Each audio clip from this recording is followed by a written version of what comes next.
Capcom has finally announced a patch coming on December 16th, which should be tomorrow for most of you watching this video, and they've actually managed to release an update with balance changes that have managed to make the Japanese community angry. In this video, I'm going to go through what the changes are, and I'm also going to tell you what the reaction has been on the Japan side, and Japan has been very, very supportive and very happy with this game, which is pretty much in direct contrast to what's been happening over the past year, at least half a year in like the North American community.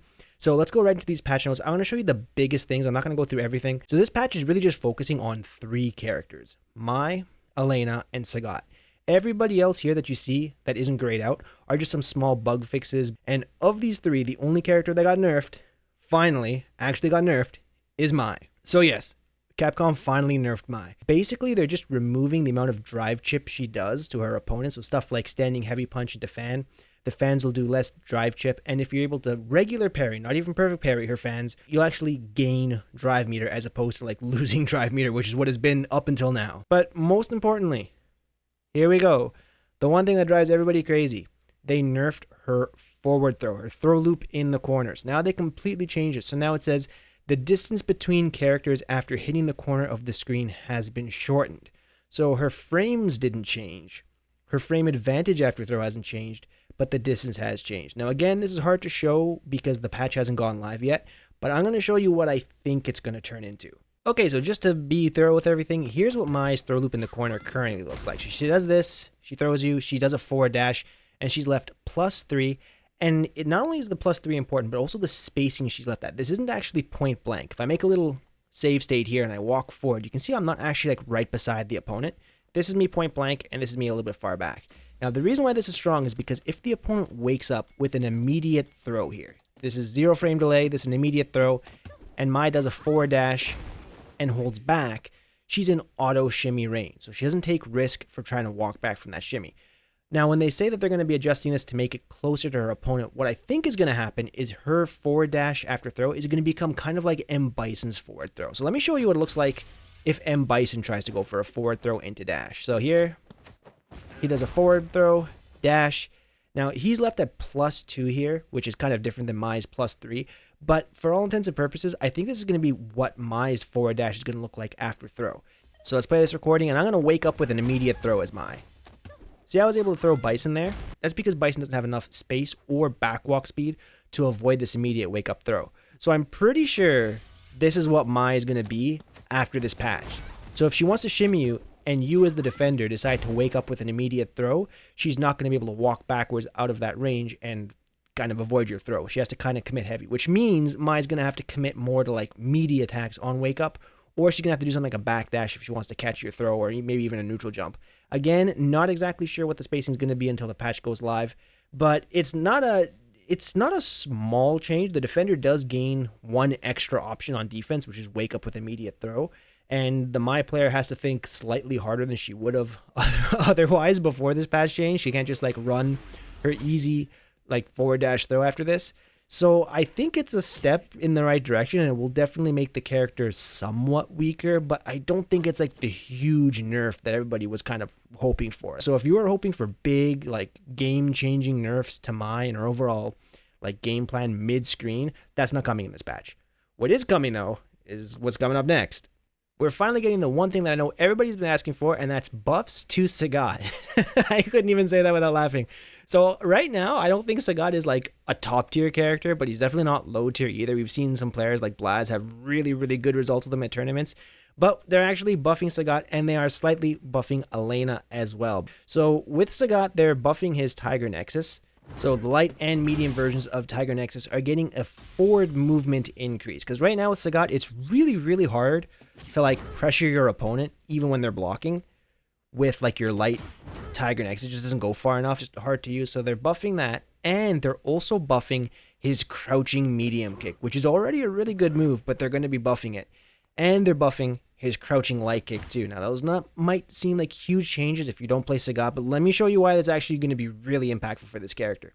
So right now, on a regular hit, if Sagat hits you with a crouching medium kick, he's only +4, which means he can only kind of like combo into a crouching light punch. But when you're using this move like crouching medium kick, you're not going to be using it here point blank. You are going to be using it kind of at this range, right? But even though you're +4, you're really too far away to get anything off of this. What they're doing in this patch, they're making this, instead of being +4, they're making it +5. For normal hits, that's not such a big deal. Where this does become a big deal is on counter hit, because currently with the way the game is, if you get a counter hit on this move, you're +6. But Sagat's only medium attack that's 6 frames is the standing medium punch, but this is always going to be out of range to combo into, so it doesn't really have much use.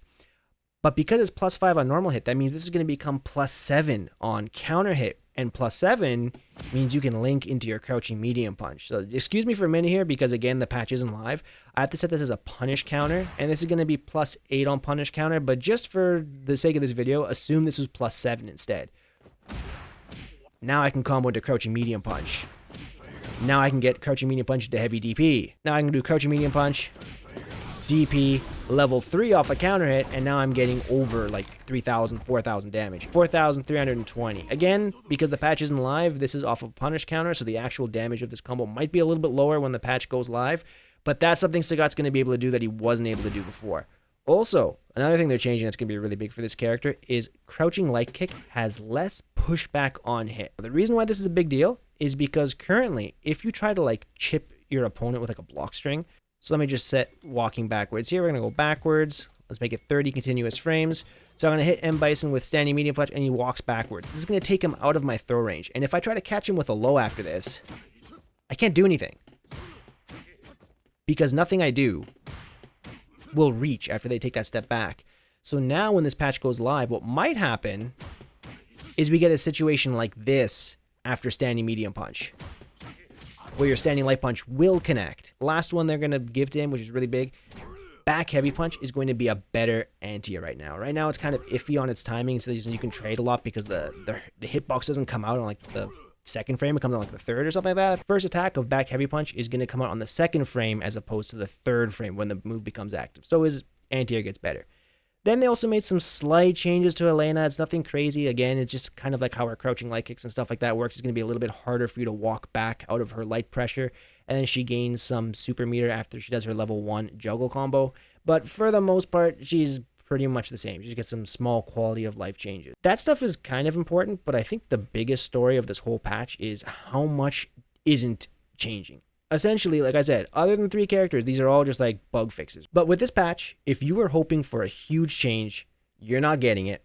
And the North American community has been pretty mad about this game, the state it's been in, like the staleness of this game for the past little while. And this patch has actually finally managed to piss off the Japanese Street Fighter community. Just a little bit of context. In North America, at least as far as I know, right now the 2 like strongest or most hated characters are Mai and Ryu. Also, the game needs a shake-up. Throw loops have got to go. Please just change something. Stop giving us these tiny, tiny, tiny little changes and actually change the game. It's boring. It's basically been the same since day one. Now, I'm not going to say whether or not those opinions are valid or not. That's a topic for another video. But I will say right here in Japan, the number one thing that everyone's been saying is that there are 4 characters that are a cut above the rest. And those characters are JP, Blanca, Ed, and Mai. They don't put Ryu up in that S tier, they don't put Akuma or M. Bison there. It's those 4 characters. And of those 4, the general sentiment right now is Ed is the best character in the game. And if anyone needs nerfs, it's Ed. And the fact that Ed didn't get any nerfs while Mai did, and also JP and Blanca dodged nerfs too, has really pissed off the Japanese community. I'm going to go through some tweets just to kind of show you the general sentiment that's been going on. I know Twitter's kind of its own kind of toxic little space, but it's basically all I've got to go off of right now, so just bear with me here. All right, so let's look at the first tweet here that we have from Shuto. If you guys know who he is, he's a really good Akuma player. He's gotten really good results in tournaments, and I think lately he's been playing Ryu. But let me just generally translate what he says here. He basically says, Capcom said that they were going to stop doing just one big patch a year, and they were going to keep on doing more. Just a little bit of context there. They did say that. He says, but to be honest, at the rate they've been doing these patches, I feel a little bit unsatisfied. Then he says, I think they should do smaller patches more often throughout each act, so when each act ends. He says, I'm really glad that Capcom is putting so much attention and care into the pro scene and trying to keep us in mind too. And of course, because if there's too many patches, it's hard for pros to play and keep up. He says, but my general feeling is that this year, this whole year of Street Fighter has been the year where a lot of players have kind of grown tired and starting to give up on the game. And the last thing he says here are, these are just my personal thoughts, but he hopes that we get a new system into the game. Not system changes, but a new system introduced. So that's Shuto, and this has almost 1 million views. Just to show you how popular he is and Street Fighter is in Japan. So the fact that pro players are actually speaking up and saying that they're not really happy with this patch, I think is a really good step in the right direction. Because I do also think that a lot of people in like English-speaking countries feel that Japanese players in Japan for Street Fighter don't really say anything against Capcom or don't really voice their frustrations. But we're starting to see it now, and I think it's a great step in the right direction. The fact that top players are actually saying this, I think it's really, really important. We got another tweet here that says 245,000 views, and I don't know who this. I'm not quite familiar with this player, but this person says, "Take a look at this patch chart. Shouldn't this be like once a month? Doesn't this look like something that's going to come out once a month?" Right, saying it's such a small patch, we had to wait all this time for this. Next, here we go. Itabashi Zangief. This is his. He says, "I'm happy that there's a patch, but," he's like, "my personal thoughts is that I would have hoped that they gave us something more fun to do in this patch." So a big thing for Japanese players when they talk about patches, they don't just focus on nerfs. They always say they want us to give us like new fun toys to play with. Even if it's like changes that don't really have much of an effect on the pro scene or in the meta, they always kind of emphasize the fact that you have to give characters something fun to do. All right, here's Kichipa, another Zangief player. We got two grappler characters in a row. They both play Zangief. And he says, "I don't want to say stuff that's too negative, but the fact that this patch was mainly for only the new characters makes me really disappointed." Not much to say there. I mean, just him going like, and you know, I think more than what he's saying is the fact that he's saying something. Again, kind of going on that whole point of me saying that pro players in Japan are really starting to voice their frustration, saying we need something bigger sooner. All right, here we go. This is from Johnny. This has quite a few views as well, and this is the first one we have against Ed, and he says, "You're not changing Ed?" And the rest of his tweet basically says that he thinks a lot of players were expecting a bigger patch this time around, which I think is absolutely true. I think most of us do want something more than just like, yeah, mine was a problem, but she's not the only problem in this game. And I think people just wanted something more than what we got. Now, here's another interesting one that I thought we're kind of going off a different direction here. So this person says, "I really think Capcom should stop focusing just on pros and big tournaments and start to focus their balance patches on the other 99% of users instead of just ignoring us this whole time." So I do think it is important for Capcom to focus on the pro scene. It's not good to make too many patches too often to completely throw off pro players.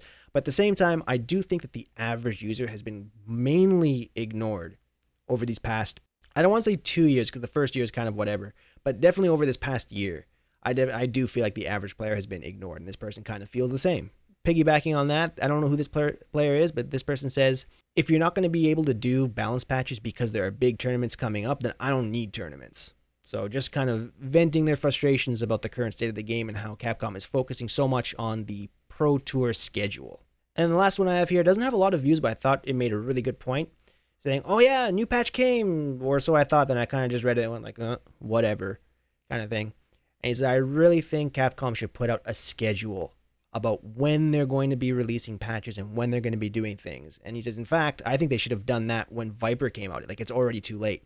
And I think that's another thing that we're sorely lacking in Street Fighter 6. Now, I was around, but I didn't play Street Fighter 5 when it was popular, so I don't exactly remember like 100%, but I do know that the communication during the Street Fighter 5 days between Capcom and the general community was much better. There were always roadmaps for DLCs.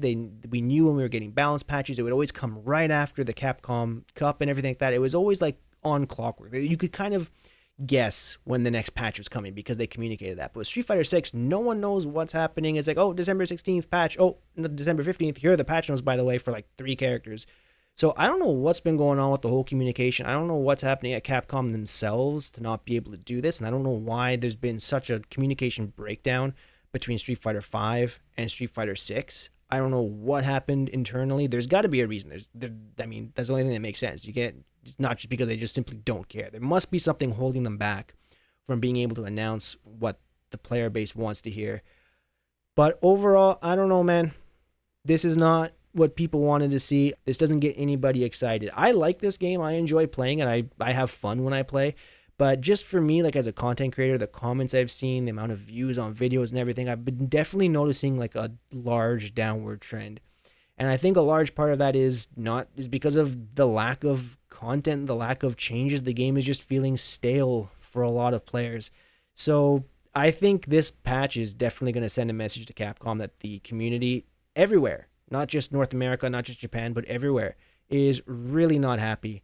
And they've got to do something different because what they've been doing up until now will not carry them for another year, 2 years, 3 years, or however long they want to continue this game. I think they've got to make some pretty big changes to their communication approach and also to their game balancing approach and also to their content delivery approach for things like costumes and stuff like that. We've been getting stuff, but it's been a drip feed over these past couple of years, and it's just too little too late at this point by now.